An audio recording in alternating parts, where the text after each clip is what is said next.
ಖ್ಯಾತ ನಟ ದಿವಂಗತ ಡಾಕ್ಟರ್ ಪುನೀತ್ ರಾಜ್ಕುಮಾರ್ ಅವರ 49ನೇ ವರ್ಷದ ಹುಟ್ಟುಹಬ್ಬವನ್ನು ನಗರದಲ್ಲಿ ಅದ್ದೂರಿಯಾಗಿ ಆಚರಣೆ ಮಾಡಲಾಯಿತು. ನಗರದ ಕನ್ನಡ ಭವನದಲ್ಲಿ ಆಯೋಜನೆ ಮಾಡಲಾಗಿದ್ದ ಡಾಕ್ಟರ್ ರಾಜ್ಕುಮಾರ್ ಸಾಹಿತ್ಯಿಕ ಮತ್ತು ಸಾಂಸ್ಕೃತಿಕ ಕಲಾ ಸಂಘದ 3ನೇ ವರ್ಷದ ವಾರ್ಷಿಕೋತ್ಸವ, ವಿಶ್ವ ಮಹಿಳಾ ದಿನಾಚರಣೆ, ಸಾಧಕರಿಗೆ ಸನ್ಮಾನ, ಸಾಂಸ್ಕೃತಿಕ ಕಲಾ ಸಂಭ್ರಮ ಹಾಗೂ ಡಾಕ್ಟರ್ ಪುನೀತ್ ರಾಜ್ಕುಮಾರ್ ಅವರ 49ನೇ ವರ್ಷದ ಹುಟ್ಟುಹಬ್ಬ ಆಚರಣೆ ಸಮಾರಂಭವನ್ನು ಬಳ್ಳಾರಿಯ ಕಾಂಡ್ರಾ ಎಜುಕೇಷನ್ ಟ್ರಸ್ಟ್ ಅಧ್ಯಕ್ಷರಾದ ಸತೀಶ್ ಕಾಂಡ್ರಾ ಅವರು ಉದ್ಘಾಟಿಸಿ ಮಾತನಾಡಿದರು.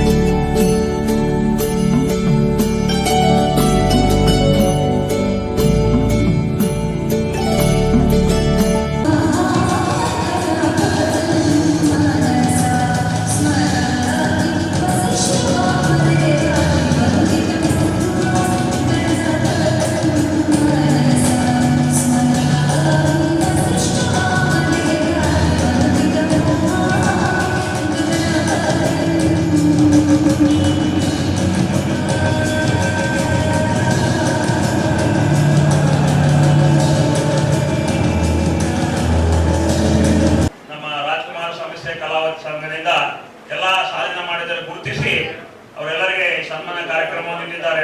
ನನಗೆ ರಮೇಶ್ ಅವರು ಒಂಟಿ ಸಾರೆಲ್ಲ ನನಗೆ ಲಾಸ್ಟ್ ವೀಕ್ ಫೋನ್ ಮಾಡಿದ್ದೀವಿ, ಈ ಕಾರ್ಯಕ್ರಮ ಮಾಡ್ತಾ ಇದ್ದೀವಿ, ನಾವು ಬರಬೇಕು ಅಂದ್ರೆ ಪರ್ಟಿಕ್ಯುಲರ್ ಈ ಕಾರ್ಯಕ್ರಮ ಅಟೆಂಡ್ ಮಾಡಲಿಕ್ಕೆ ಬಳ್ಳಾರಿಯಿಂದ ಬಂದಿದ್ದೀನಿ. ನನಗೆ ಗುಲ್ಬರ್ಗ ಮೊದಲಿಂದ ನಾನು ಗುಲ್ಬರ್ಗ ಯೂನಿವರ್ಸಿಟಿ ಸಿಂಡಿಕೇಟ್ ಮೆಂಬರ್ ಆಗಿದ್ದೆ. 99 ಎಲೆಕ್ಟೆಡ್ ಸಿಂಡಿಕೇಟ್ ಮೆಂಬರ್ ಆದಾಗಿದ್ದ ನಾನು ಗುಲ್ಬರ್ಗಾಗೆ ಬಳ್ಳಾರಿಗೆ ನಾನು ಬರೋದು ಹೋಗೋದು ಒಂದಿದೆ. ಹಾಗಾಗಿ ನನಗೆ ಗುಲ್ಬರ್ಗದ ಸಾಕಷ್ಟು ಸ್ನೇಹಿತರಿದ್ದಾರೆ. ಆ ಇದರಿಂದ ಒಂದು ಅವಕಾಶಗಳು ಇಂಥ ಒಂದು ಫಂಕ್ಷನ್ ಆದಾಗ ನನ್ಗೊಂದು ಅವಕಾಶ ಗುಲ್ಬರ್ಗ ಬರ್ಲಿಕ್ಕೆ ಅದೇ ಟೈಮ್ ಅಂತ ಹೇಳಿ ಇವತ್ತು ಲಾಸ್ಟ್ ಟೈಮ್ ಒಂದು ಕಾರ್ಯಕ್ರಮಕ್ಕೆ ಮಿಸ್ ಆಯ್ತು. ಹೈದರಾಬಾದ್ನಾಗ ನಮ್ಮ ರಿಲೇಷನ್ ಮದುವೆ ಏನ್ ಬೇಕಿದೆ ಬಂದೋಕಾಗಿದೆ. ರಮೇಶ್ ಅವರು ಹೇಳಿದ್ರೆ ಸರ್ ಲಾಸ್ಟ್ ಟೈಮ್ ಮಿಸ್ ಮಾಡಿರಿ, ಈ ಸಾರ್ ಬರಲೇಬೇಕು ಅಂದಾಗ ನಾನು ಇನ್ನು ಬೆಂಗಳೂರಿನಿಂದ ಬಳ್ಳಾರಿಗೆ ಬಂದು ಅಲ್ಲಿ ಒಂದು ಫಂಕ್ಷನ್ ಅಟೆಂಡ್ ಮಾಡಿ ನೈಟ್ ಬಂದಿದ್ದೀನಿ. ಅಟೆಂಡ್ ಮಾಡಲೇಬೇಕು, ಮಿಸ್ ಮಾಡಬಾರ್ದು ಅಂತ. ಅದಕ್ಕೆ ನನಗೆ ಇಲ್ಲಿ ಬಂದು ಅವಕಾಶ ಮಾಡಿಕೊಟ್ಟಂತ ರಮೇಶು, ನಮ್ಮ ಒಂಟಿ ಸಾರು ಮತ್ತೆ ಎಲ್ಲ ವೇದಿಕೆ ನಾನು ಮುಂದೆ ಬರುವಂತ ಒಂದು ವಿಧಾನ ಪರಿಷತ್ ಚುನಾವಣೆ ನಾನೊಂದು ಕ್ಯಾಂಡಿಡೇಟ್ ಆಗಿ ನಿಂತಿರ್ಬೇಕಂತ ಒಂದು ಇದರಲ್ಲಿ ನಾನು ಓಡಾಡ್ತಾ ಇದ್ದೆಲ್ಲ ಕಂಪ್ಲೀಟ್ ಇದೆ. ಆ ಇದರಿಂದ ನಾನು ಗುಲ್ಬರ್ಗ ಒಂದು ನಮ್ಮ ಕಲ್ಯಾಣ ಕರ್ನಾಟಕ ಹೆಬ್ಬಾಗಲಿದು ಗುಲ್ಬರ್ಗನ ಮಿಸ್ ಮಾಡಂಗಿಲ್ಲ. ಬಳ್ಳಾರಿಗಿಂತ ಹೆಚ್ಚು ಗುಲ್ಬರ್ಗನೇ ನನಗೊಂದು ಬೇಸ್ ಅಂತ ಭಾವಿಸ್ತಾ ಬಳಿಕ ಮಾತನಾಡಿದ ಗುಲ್ಬರ್ಗಾ ವಿಶ್ವವಿದ್ಯಾಲಯ ಮಾಜಿ ಸಿಂಡಿಕೇಟ್ ಸದಸ್ಯ ಸುನಿಲ್ ಕುಮಾರ್ ವಂಟಿ ಅವರು ಡಾಕ್ಟರ್ ರಾಜ್ಕುಮಾರ್ ಕುಟುಂಬದ ಕಲಾ ಸೇವೆಯನ್ನು ಸ್ಮರಿಸಿದರು. ಇವತ್ತು ಅನೇಕ 2-3 ವರ್ಷಗಳಿಂದ ರಮೇಶ್ ಅವರು ದಿವಂಗತ ಹೆಂಬಾಡಿ ಸರ್ ಅವರ ಒಂದು ಸವಿನೆನಪು ಮತ್ತು ಪ್ರೀತಿಗಾಗಿ ಯಾವ ಹೆಂಬಾಡಿ ಸರ್ ಅವರು ಜೀವಂತವಾಗಿದ್ದರೂ ಇಂಥ ಕಾರ್ಯಕ್ರಮವನ್ನು ಮಾಡ್ತಿರಲಿಲ್ಲ. ಯಾಕಂದ್ರೆ ಅವರು ರಮೇಶ್ ಹೆಂಬಾಡಿ ಸರ್ ಅವರಿಗೆ ಒಂದು ತಂದೆಯ ಸ್ವರೂಪಿಯಾಗಿ ಏನು ಅವರ ನೆನಪಿಗಾಗಿ ಅನೇಕ ಕಾರ್ಯಕ್ರಮವನ್ನು ಮಾಡಿ ಇವತ್ತು ಹೆಂಬಾಡಿ ಸರ್ ಅವರಿಗೆ ನಮ್ಮ ಮಧ್ಯದಲ್ಲಿ ಜೀವಂತವಾಗಿ ಇಟ್ಟಿರುವ ಉದಾಹರಣೆಯನ್ನು ನಾವು ನೋಡ್ತಿದ್ದೇವೆ. ಜೊತೆಗೆ ಇವತ್ತು ಏನು ಮಹಿಳೆಯರ ದಿನಾಚರಣೆ, ಮಹಿಳೆಯರೆಂದ್ರೆ ಯಾರು ಎಂಬ ಪ್ರಶ್ನೆ ಬಹಳಷ್ಟು ಮಂದಿಗೆ ನಾವು ಸೃಷ್ಟಿ ಮಾಡ್ಕೋಬೇಕು. ಮಹಿಳೆ ಅಂದ್ರೆ ಯಾರಪ್ಪ ಅಂದ್ರೆ ಗಂಡಿನ ಎದುರಾಗಿ ನಿಲ್ಲುವ ಹೆಣ್ಣು ಮಗಳು ಅಂತ ಅನ್ಕೋಬಹುದು. ಆದರೆ ಇವತ್ತು ಈ ದೇಶದಲ್ಲಿ ಈ ಭೂಮಿಯಲ್ಲಿ ಯಾವ ಮಹಿಳೆಯರಿಗೆ ಯಾವುದೇ ಒಂದು ಸ್ಥಾನಮಾನವನ್ನು ಸಿಗ್ತಿದ್ದಿಲ್ಲ. ಅಂದಿನ ಕಾಲವನ್ನು ನೆನೆಸ್ಕೊಂಡ್ರೆ ಇವತ್ತೇನು ಸ್ವತಂತ್ರವಾಗಿ ಖುಷಿನಿಂದ ಇದ್ದರೆ ನಿಮ್ಮ ಎಲ್ಲ ಮಹಿಳೆಯರಿಗೆ ಇವತ್ತು ಏನು 4ನೇ ಶತಮಾನದ ಮಹಾತ್ಮ ಗೌತಮ್ ಬುದ್ಧ ಆಗಿರ್ಬೋದು, 12ನೇ ಶತಮಾನದ ಅಣ್ಣ ಬಸವಣ್ಣನಾಗಿರ್ಬೋದು, ಮತ್ತು ಇತ್ತೀಚಿನ ದಿನದಲ್ಲಿ ಇವತ್ತು ಡಾಕ್ಟರ್ ಬಾಬಾ ಸಾಹೇಬ್ ಅಂಬೇಡ್ಕರ್ ಅವರು ನಮ್ಮ ಮಧ್ಯದಾಗ ಇಲ್ಲಂದ್ರ ನಿಮ್ಮನ್ನು ರಕ್ಷಣೆ ಮಾಡಕ್ಕೆ ಸಂವಿಧಾನವನ್ನು ಕೊಟ್ಟಿದ್ದಾರೆ. ಆ ಸಂವಿಧಾನದಲ್ಲಿ ನಿಮ್ಮ ರಕ್ಷಣೆ, ಆಸ್ತಿ, ಸಂಪೂರ್ಣವಾದ ಅಡಕುಗಳನ್ನು ಬಿಟ್ಟು ನಮ್ಮ ಮಧ್ಯದಲ್ಲಿಲ್ಲ. ಅದಕ್ಕಾಗಿ ಇವತ್ತು ನೀವು ಹೆಣ್ಣ ಮಕ್ಕಳು ತಕ್ಷಣ ಬೆಳಗ್ಗೆ ಎದ್ದ ತಕ್ಷಣ ನಿಮ್ಮ ತಂದೆ ತಾಯಿ ನೆನೆಸ್ಕೊಂಡು, ಅತ್ತೆ ಮಾವ ನೆನೆಸ್ಕೊಂಡು, ಗಂಡನನ್ನು ನೆನೆದು ಏನು ನಮ್ಮನ್ನು ಸ್ವಾತಂತ್ರ್ಯ ಕೊಟ್ಟರಲ್ಲ ಆ ಮಹಾತ್ಮರಾದ ಬುದ್ಧ ಬಸವ ಅಂಬೇಡ್ಕರ್ ನೆನೆದು ಇವತ್ತು ಸಮಾಜದಾಗ ಏನು ಮಕ್ಕಳಿಗೆ ಯಾವ ರೀತಿ ಸಂಸ್ಕಾರವನ್ನು ನೀಡಬೇಕು, ಸಂಸ್ಕಾರ ಇಲ್ಲ ಅಂದ್ರೆ ಇವತ್ತು ಏನಾಗ್ತಿದೆ, ಅನಾಚಾರ, ಮೌಢ್ಯತೆ, ಏನು ಮಕ್ಕಳ ಇವತ್ತು ನಾವು ಉಡುಗೆ ತೊಡುಗೆಯಲ್ಲಿ ಮತ್ತು ಅನೇಕ ವಿಷಯಗಳಲ್ಲಿ ನಾವು ಜಾಗೃತಿ ವಹಿಸಬೇಕು.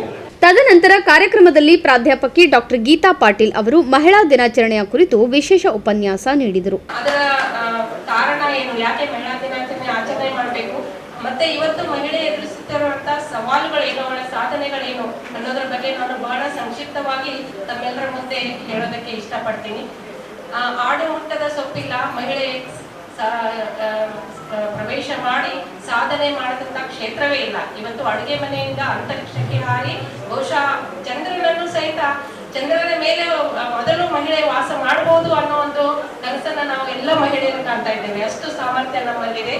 ಆದರೂ ಸಹಿತ ಎಲ್ಲೋ ಒಂದು ಕಡೆ ಮಹಿಳೆಯನ್ನ ಹಿಂದೆ ಜಗ್ಗುವಂತ ಅಥವಾ ಹಿಂದೆ ದೂಡುವಂತ ಶಕ್ತಿಗಳು ಯಾವಾಗಲೂ, ಅಂದ್ರೆ ಹೇಳ್ತೀವಲ್ಲ, ಯಾವಾಗ ನಾವು ಮುಂದೆ ಹೋಗಕ್ ಟ್ರೈ ಮಾಡ್ತೀವಿ ಏನೋ ಜಗ್ತಿರಂತ ಅಂತ ಒಂದು ಸಂದಿಗ್ಧ ಪರಿಸ್ಥಿತಿಯಲ್ಲಿ ಇವತ್ತು ಮಹಿಳೆ ಈ ಎಲ್ಲ ಸಾಧನೆಗಳನ್ನ ಮಾಡ್ತಾ ಇದ್ದಾಳೆ, ಮುಂದೇನು ಮಾಡಬಹುದಂತ ಪರಿಸ್ಥಿತಿಯಲ್ಲಿ ನಾವೆಲ್ಲರೂ ಮಹಿಳೆಯರು ಇದ್ದೇವೆ.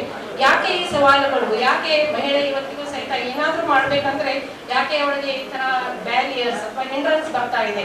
ಅದಕ್ಕೆ ಬಹುಶಃ ನಾವು ಸೂಕ್ಷ್ಮವಾಗಿ ಆಳವಾಗಿ ವಿಚಾರ ಮಾಡಿದ್ರೆ ಇದಕ್ಕೆ ನಾವು ಮಹಿಳೆಯರೇ ಕಾರಣ ಅಂತ ಹೇಳ್ಬೋದು. ಯಾಕಂದ್ರೆ ನಾವು ಹೇಳ್ತೀವಿ ಈಗ ಎರಡು ಎಕ್ಸ್ಟ್ರೀಮಿಟೀಸ್, ಮಹಿಳೆಯರ ಸ್ವಭಾವಗಳನ್ನ ನೋಡಿದ್ರೆ ಇವತ್ತು ಎರಡು ಎಕ್ಸ್ಟ್ರೀಮಿಟೀಸ್ ಅಥವಾ ಎರಡು ಅತಿರೇಕಗಳನ್ನ ನಾವು ನೋಡ್ತೀವಿ. ಒಂದ್ ಕಡೆ ಹೇಳ್ತಾರೆ, ನಮ್ಮವ್ವ ಆಯ್ತು ನಮ್ಮ ಆಯಿ ಎಲ್ಲ ಹೇಳ್ತಿದ್ರು, ಏನಾದ್ರೆ ಗಂಡನ ಮನೆ ಕಂಪ್ಲೇಂಟ್ ಹೇಳಿದ್ರೆ ಇಲ್ಲವಾ ಹಂಗೆಲ್ಲ ಇರ್ತದೆ, ಎಲ್ಲಾ ತುಗಿಸ್ಕೊಂಡು ಹೋಗ್ಬೇಕು, ಎಲ್ಲಾ ನುಡ್ಕೊಂಡು ಹೋಗ್ಬೇಕು, ಕೊಟ್ಟ ಮನೆಗೆ ಹೆಸರು ತರಬೇಕು, ಕಂಪ್ಲೇಂಟ್ ಹೇಳಬಾರ್ದು, ಗಂಡು ಹೊಡೆದ್ರು, ಅಫ್ಕೋರ್ಸ್ ನಮ್ ಗಂಡ ಹೊಡೆಯಲ್ಲ, ಜೆಂಟಲ್ಮನ್ ಹೇಳ್ತಿದ್ರು ಹಿರಿಯರು, ಗಂಡು ಹೊಡೆದ್ರು ಹೊಡೆಸ್ಕೋಬೇಕು, ನುಗ್ಗಿಸಿದ್ರು ಮೂಲ ನುಗ್ಗಿಸಿದ್ರು ಸುಮ್ಮನೆ ಇರ್ಬೇಕು, ಹಂಗೆಲ್ಲ ಹೇಳ್ತಿದ್ರು ನಮ್ಮ ಹಿರಿಯರು. ಇವತ್ತಿಗೂ ಹೇಳೋರಿದ್ದಾರೆ. ಇನ್ನೊಂದ್ ಕಡೆ ಏನ್ ಹೇಳ್ತೀವಿ ನಾವು, ಇವತ್ತೇ ಲಾ ಅಂಡ್ ಆರ್ಡರ್ಸ್ ಎಷ್ಟು ಸ್ಟ್ರಾಂಗ್ ಆಗಿದ್ದಾವೆ, ಮಹಿಳೆಯರ ಪರವಾಗಿ ಎಷ್ಟು ಸ್ಟ್ರಾಂಗ್ ಆಗಿದ್ದಾವೆ ಎಲ್ಲರಿಗೂ ಗೊತ್ತು. ಮಹಿಳೆ ಇವತ್ತೊಂದು ಕಂಪ್ಲೇಂಟ್ ಕೊಟ್ರೆ ಬಿಹೈಂಡ್ ದ ಬಾರ್ ಒಬ್ಬರನ್ನ ನುಗ್ಸೋದು ಬಹಳ ಸುಲಭದ ಕೆಲಸ. ಅಷ್ಟು ಸ್ಟ್ರಾಂಗ್ ನಮ್ಮ ಜುಡಿಷಿಯಲ್ ಸಿಸ್ಟಮ್ ಇವತ್ತು ಆಗಿದೆ.